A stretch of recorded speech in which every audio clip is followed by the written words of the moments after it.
இப்போது சடம் some சடம் some உச்சியை கோது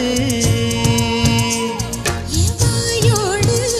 உந்தன் வாய் சேர்த்து உன் மார்போடு